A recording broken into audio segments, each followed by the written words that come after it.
திருவருட்பிரகாச வள்ளலார் பகுதி 16. அருட்பெருஞ்சோதி அருட்பெருஞ்சோதி தனிப்பெருங்கருணை அருட்பெருஞ்சோதி. திருவருட்பிரகாச வள்ளலார் தொடரில் நேற்று நாம் 15வது பகுதியை பார்த்தோம். இன்று 16வது பகுதியை தொடர்ந்து பார்க்கலாமா? ஆமாம் அத்த, கோயில் குளம் சுற்றுவதும் சத்திரஞ்சாவடி தங்குவதும் இன்னமும் விட்டபாடில்லை. என்னென்னமோ சுவாமி பாட்டெல்லாம் படிக்கிறானாம். கற்ற மேதை போல சக பிள்ளைகளோடு பேசுகிறானாம் என்று பார்வதியும் கவலைப்பட்டு சொன்னாள் சின்னம்மையிடம். பார்வதி சொன்னதை கேட்டதும் சின்னம்மையின் மனதில் பழைய நினைவுகள் ஒரு கணம் நிழலாடி மறைந்தன. அந்த தாக்கத்துடனேயே அவள் பேசினாள்.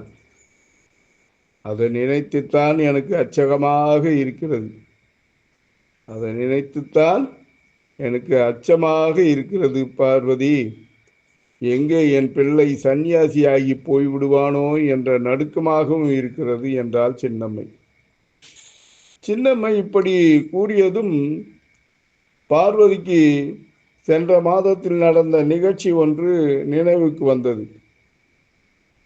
அத்தையிடமும் கணவரிடமும் அதை சொன்னால் அவர்கள் வருத்தமும் வேதனையும் கொள்வார்கள் என்பதால் தான் வேண்டுமென்றே அவர்களுக்கு சொல்லாமல் விட்டதையும் அவள் எண்ணி பார்த்தாள். இப்போது அதை அத்தையிடம் சொல்லிவிட முடிவு செய்து, அத்தை, தாங்கள் நினைப்பதும் முற்றிலும் சரிதான் என்றாள். அவ்வளவுதான்.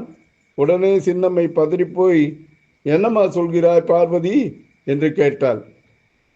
ஆமாம் அத்தை, தம்பி இப்போதெல்லாம் தினந்தோறும் வீட்டுக்கு வந்து உணவு உண்டு செல்வதில்லை. எப்போதாவதுதான் வருகிறான். அதுவும் அன்னாருக்கு பயந்து காலங்கடந்த வேலைகளில் வருகிறான். நேரே தெருவாசல் வழியாக வராமல் புழக்கடை பக்கமாக வருவதையும் வழக்கமாகி கொண்டான். அப்படி வருகிறான் தான் பாருங்களேன். போன மாதத்தில் ஒரு நாள் தம்பி இப்படி வந்தபோது அவன் இருந்த கோலத்தை கண்டதும் என் மனம் பதறி துடித்து போய்விட்டது. பார்வதி முழுவதும் கூறி முடிக்கவில்லை. அதற்குள் சின்னம்மை குறுக்கிட்டு, ஐயையோ, சொல்லம்மா, பிள்ளை என்ன செய்து கொண்டான் என்று மிரட்சியோடு கேட்டாள் சின்னம்மை. தலையை மொட்டை போட்டுக்கொண்டு நெற்றியில் விபூதியும் கழுத்தில் உத்ராட்சை மாலையும் இடுப்பில் காவி துண்டுமாக வந்த பிள்ளையை பார்த்தால் எப்படி இருக்கும் அத்தை? இந்த அரியா பருவத்தில் அன்று அவன் இருந்த கோலத்தை இப்போது நினைத்து பார்த்தாலும் மனம் நடுங்குகிறது என்று கூறி முடித்த போது இப்போதும் பார்வதிக்கு உடல் வியர்க்க மனம் நடுங்கியது. பார்வதி ராமலிங்கத்தை பற்றி கூறிய செய்தி சின்னம்மையின் தலையில் பேரடியாக இறங்கியது. அவள், ஐயோ கடவுளே, நான் என்ன செய்வேன்? என் பிள்ளைக்கு நல்ல புத்தி கொடுக்க மாட்டாயா? அவனை திருத்த நல்வழிப்படுத்த மாட்டாயா? என் காலத்துக்குள் அவன் திருந்தி நல்வழியில் செல்ல மாட்டானா? அவன் கடை தேர்வதை நான் பார்க்க மாட்டேனா? வீடு வாசல் குடும்பம் குழந்தைகள் என்று அவனும் மற்றவர்கள் போல் வாழ்வதை பார்த்து மகிழ மாட்டேனா? இல்லை, என் சவம் இப்படியே கற்றையில் ஏறிவிடுமா? ஐயோ ஈஸ்வரா, பாவியோடு பாவியானேனே என்று தலையில் அடித்து கொண்டு கதறி எழுதாள் சின்னம்மை. பார்வதிக்கு அத்தையின் நிலையை காண சகிக்கவில்லை. அவளது கைகளை சட்டென்று தாவி கெட்டியாக பிடித்து கொண்டாள் பார்வதி. அத்தை, அத்தை, தலையில் அடித்து கொண்டு இப்படி அழுவீர்கள் என்று தெரிந்திருந்தால் நான் இதை உங்களுக்கு சொல்லியிருக்க மாட்டேன் அத்தை. நாங்களும் உடல் நலம் சரியில்லை. நான் சொல்வதை கொஞ்சம் அமைதியாக கேளுங்கள் அத்தை என்று சின்னம்மையின் நிலையை பார்த்து சமாதானப்படுத்தினாள் பார்வதி. பார்வதியின் சமாதானத்திற்கு அர்த்தம் இருந்தது. அவளிடமிருந்து கைகளை விடுவித்து கொண்டு விரக்தியோடு, இன்னும் என்னம்மா கேட்பது பார்வதி? அவன்தான் சுத்தமாகவே வீணாகிவிட்டானே. இப்படி ஒரு பிள்ளை இல்லை என்று எண்ணி சும்மா இருந்து விட வேண்டியதுதான். வேறு என்ன விதிக்கு விதிக்கு வேற என்ன விதி இருக்கிறது எனக்கு என்றாள் சின்னம்மை.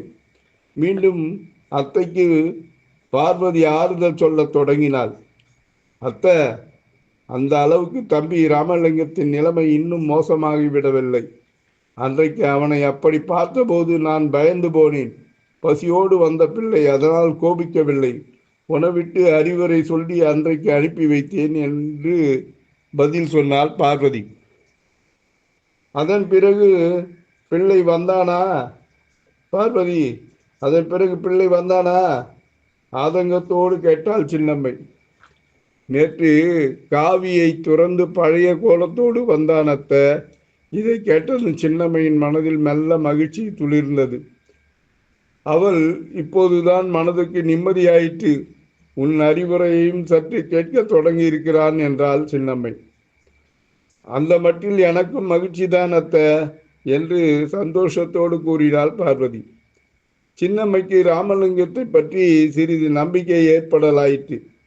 அதனால் அவள் பார்வதியிடம், இப்படி கொஞ்சம் கொஞ்சமாக அவனை எப்படியாவது உலக நடைக்கு கொண்டு வந்து விட வேண்டும். அப்படி செய்யுமா நீ பார்வதி என்றாள் சின்னம்மை. கண்டிப்பாக செய்கிறேன் அத்தை, கவலைப்படாதீர்கள் அத்தை.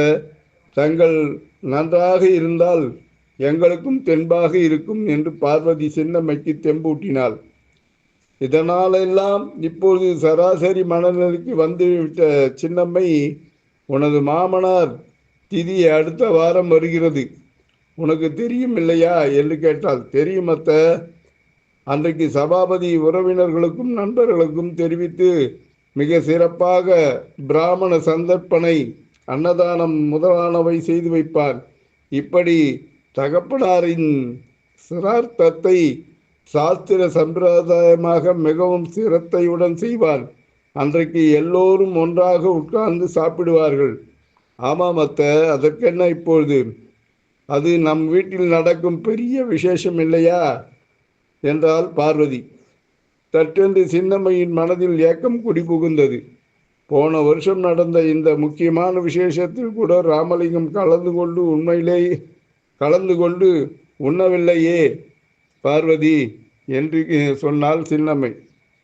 வருத்தம் வேண்டாம் அத்தை, இனி ராமலிங்கம் மாறிவிடுவான். பார்வதியின் நம்பிக்கையான வார்த்தைகளை கேட்டு நிஜமாகவே மெய்சிலிர்த்து போனாள் சின்னம்மை. ஆமாம் அத்தை, ராமலிங்கம் நேற்று வந்தபோது தவறாமல் அப்பா திதிக்கு சாப்பிட நேரத்தோடு வந்துவிட வேண்டும் என்று நான் அவனிடம் சொல்லி அனுப்பியிருக்கிறேன்.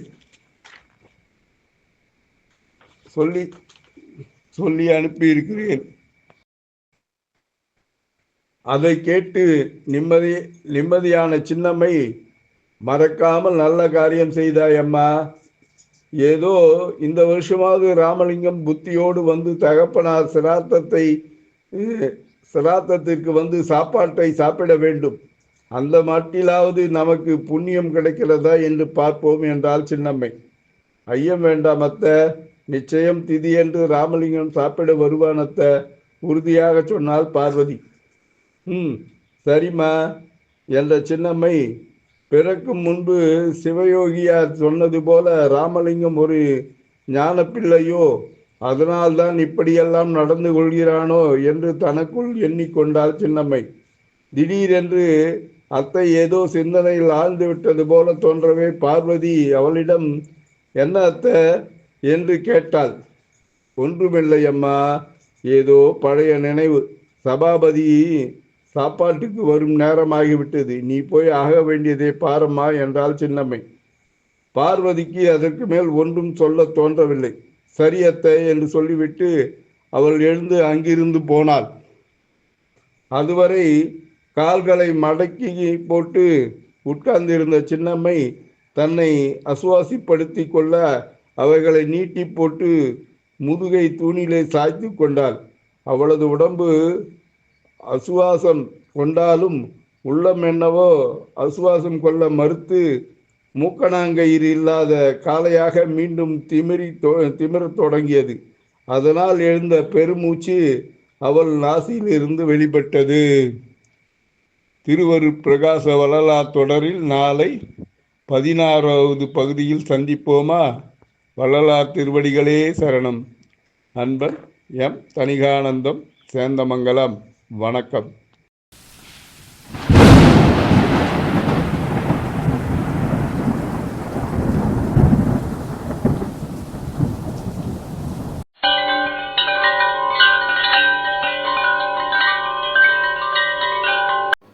தணிகை டிவியை லைக் பண்ணுங்கள், ஷேர் பண்ணுங்கள், பெல் பட்டனை ப்ரெஸ் பண்ணுங்கள், தணிகை டிவியை சப்ஸ்கிரைப் பண்ணுங்கள். அப்போ தான் நான் போடுற வீடியோ உடனுக்குடனே வரும். வணக்கம்.